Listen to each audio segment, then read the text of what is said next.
de fazer a live sozinho, porque todas as minhas lives eram feitas com o apoio do GAP Filosófico, né? Era Alberto que abria o canal, que dava a introdução dele e tal para os canais do GAP Filosófico e Psicocinética.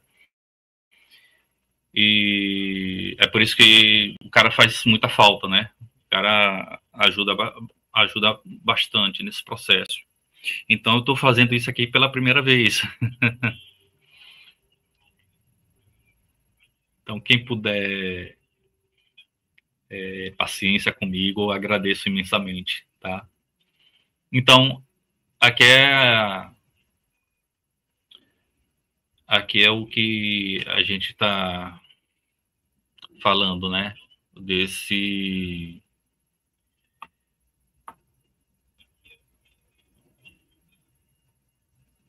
texto que é o tema, né, da nossa live. Que é o tema da nossa live.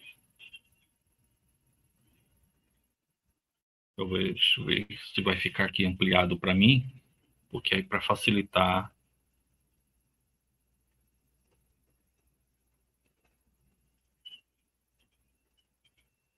eu vou fechar algumas janelas aqui, porque está muito difícil. O computador não é um computador tão potente. Então, às vezes, ele dá umas travadas. Eu só quero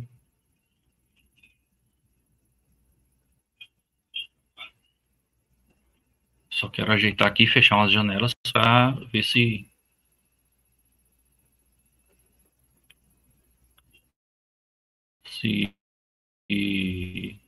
fica mais ágil.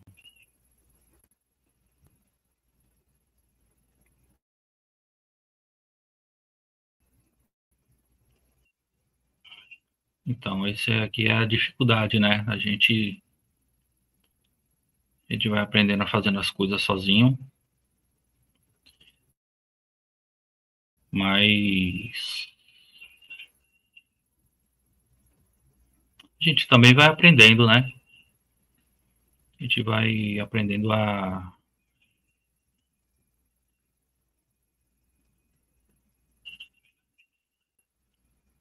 fazer as coisas sozinho também.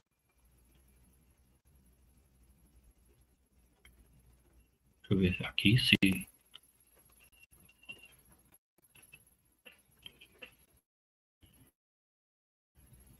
está abrindo aqui para mim. Então,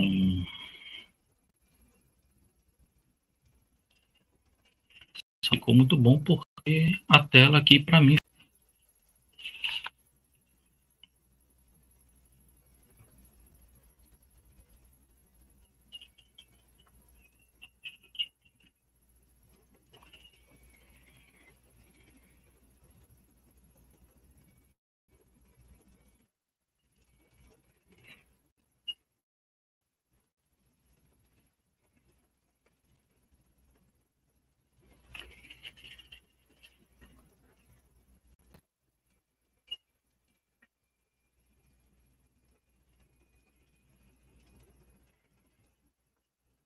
Espera aí, pessoal.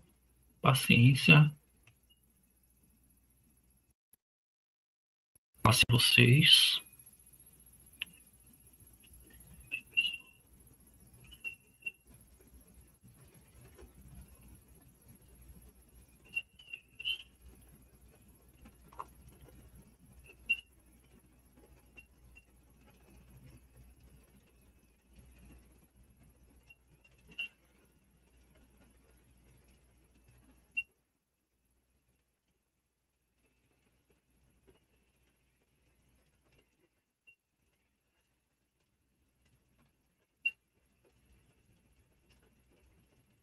Então, introdução ao comentário de Hipólite sobre Verneinum de Freud, né? Então, é um seminário que examina o texto de Freud sobre o Verneinung, que é denegação, explorando como os conceitos fundamentais da técnica psicanalítica têm sido adulterados na prática atual, especialmente a noção de resistência. Então, analisaremos como a primazia, dada a análise das resistências, foi distorcida, levando a uma técnica que desconhece aquilo que se aplica. É aí uma crítica que o Lacan realiza. Havia toda uma discussão mesmo, né? Discussão entre Lacan e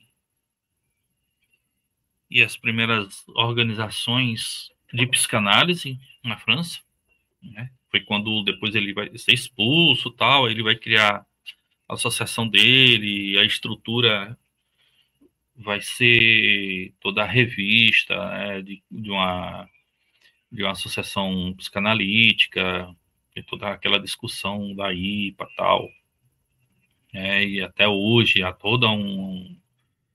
muita discussão sobre isso, a forma como se dá a formação do psicanalista hoje e outras coisas mais. Mas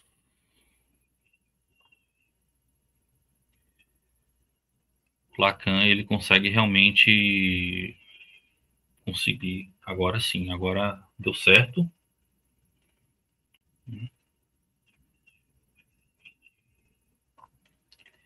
Então, a questão aqui, né, a adulteração do conceito de resistência, né?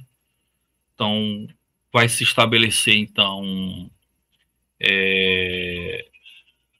uma redução às fórmulas prontas, entrecheiramento da técnica e concepção simplista, né? Aí envolve também a questão de que essa adulteração que o Lacan estabelece é grave porque ela vai desconhecer a essência da resistência, né?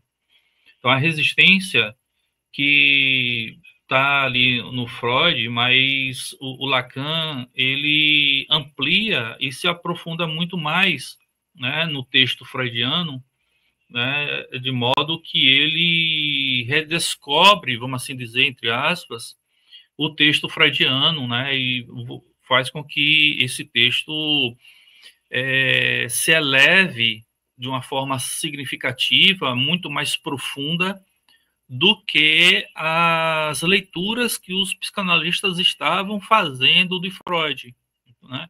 Então ele diz, olha, é muito mais do que isso, né, do que vocês estão vendo aqui, o que o Freud escreve nessas 5 páginas aqui tem uma profundidade muito maior do que vocês estão percebendo. Então, o Lacan, então,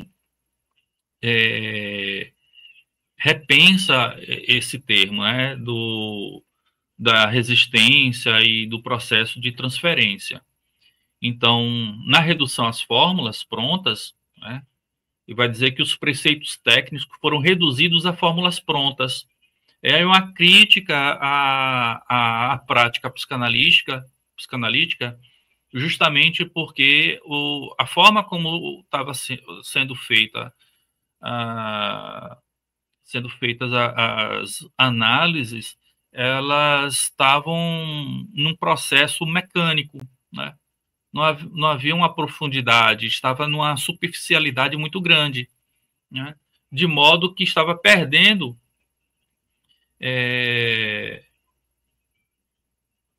essa compreensão mais autêntica e profunda da análise, né, das teorias freudianas. Outra coisa que ele vai apontar, que é o entrecheiramento na técnica, é que aqueles que se entrecheiram, né, que se escondem dentro dessas fórmulas prontas, né, o fazem para se proteger, né? Se proteger porque não sentem uma certa firmeza naquilo que eles estão trabalhando, né? Então fica naquela superficialidade. E uma outra coisa que ele vai perceber, né, dessa adulteração do conceito de resistência é a concepção simplista, né, de que a resistência acaba sendo mais imaginada do que concebida. É entendido como ele, entre aspas, resiste a, numa acepção transitiva e indefinida, levando à ideia obtusa de que o doente se defende. Né? É só uma defesa? Não. O que Lacan está dizendo é mais do que uma defesa. Né? É um outro conjunto de processos muito mais profundos dentro desse movimento, desse processo, e que esse processo ele se apresenta de modo dialético. Né?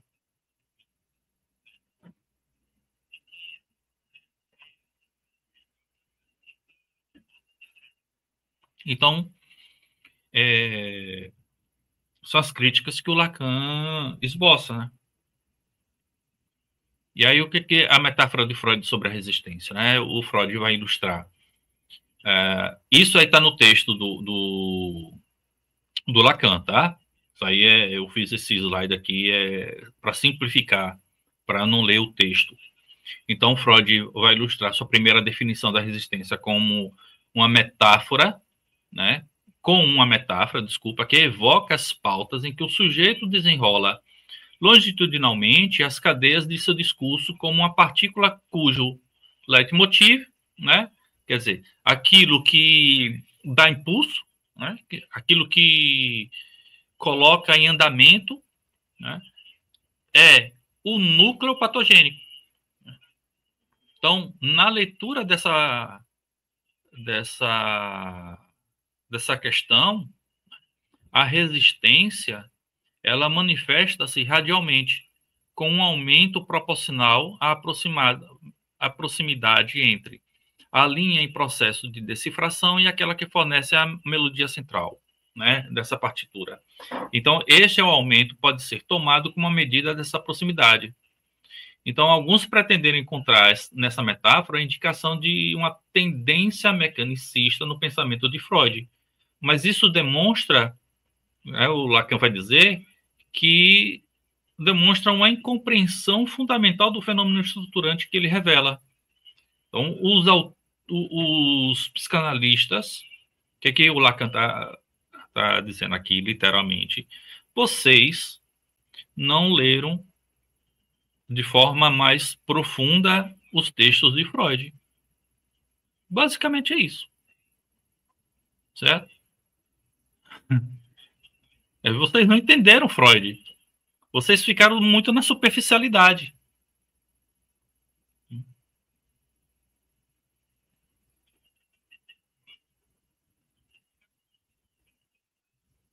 Então aí é crítica pesada, né? Porque você é o Lacan, um médico psicanalista que vai trazer para essa releitura a filosofia.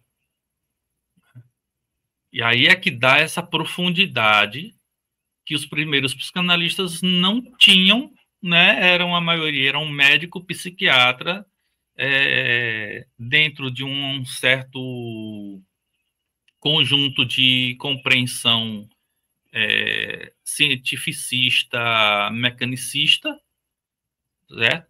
Ainda requisitos daquele positivismo do século XIX, que eu já falei em outros vídeos, né? Aí eu convido para ver os meus vídeos, aula sobre psicologia das massas e análise do eu, os vídeos que eu estou lendo agora também, O Mal-Estar na Civilização, é que, embora o Freud tenha tido uma formação médica, mecanicista, muito fisiológica, e dentro dos paradigmas do positivismo, o Freud foi muito além. Em determinados pontos, o Freud rompeu de forma muito ousada os paradigmas epistemológicos da época dele. É por isso que eu não é porque eu estou vendo aqui agora no Lacan, mas desde da minha formação, né, da minha época de formação, isso já tem mais de 10 anos, que eu falo com galera, Freud não é só isso. O Freud é muito mais. O Freud tem um processo ali dialético interno das obras dele que a maioria não percebe, fica naquela superficialidade. Então, olha o Freud. Freud, sim, escreve muito claramente. Freud é de uma escola onde a escrita, aquela escrita clara, límpida, né? E que, no primeiro momento, você consegue ler de forma muito fácil até, mas essa facilidade, às vezes, esconde alguns conteúdos que estão muito mais dentro de uma perspectiva dialética, né, mais meio que velada e ao mesmo tempo desvelada, que a leitura simplista é uma leitura muito rápida do texto, acarreta necessariamente numa perda muito grande de compreensão, de novas ideias que estão ali nas entrelinhas, e que a pessoa vai lendo ali, é uma leiturazinha tranquila, fácil, né? Em determinado momento, e a pessoa vai lendo, vai indo embora, termina o livro e pega assim 5 ou 6 coisas e esquece 100, né? Esquece outras 100 é, problemáticas extremamente interessantes e mais profundas, né, que não são percebidas, justamente porque tem essa aparência de um texto fácil, mas é aí que muitos se perdem, né? Tá? Então, aqui, o fenômeno estruturante da verdade no diálogo, né? O Lacan, o que ele aponta?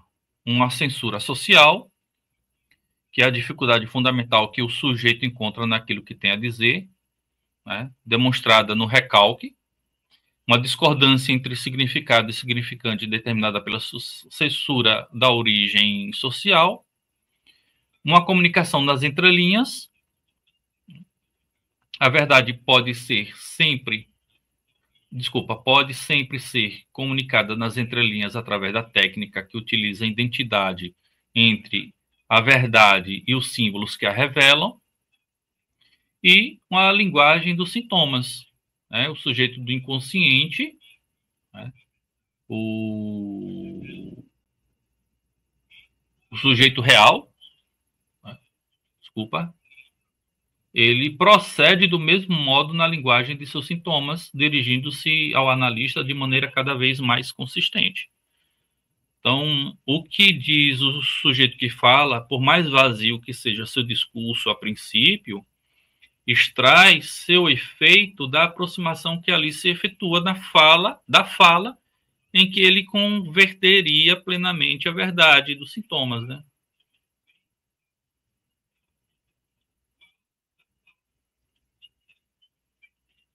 Então veja que não é simplesmente o falar por falar, né? Nesse processo de escuta e verbalização do inconsciente. É muito mais. Por quê? Porque está aí implicado as dificuldades de relações entre significante e significado, né, que aí aplica aquilo que o texto do próprio Freud fala sobre o juízo de atribuição, os juízos de existência, né,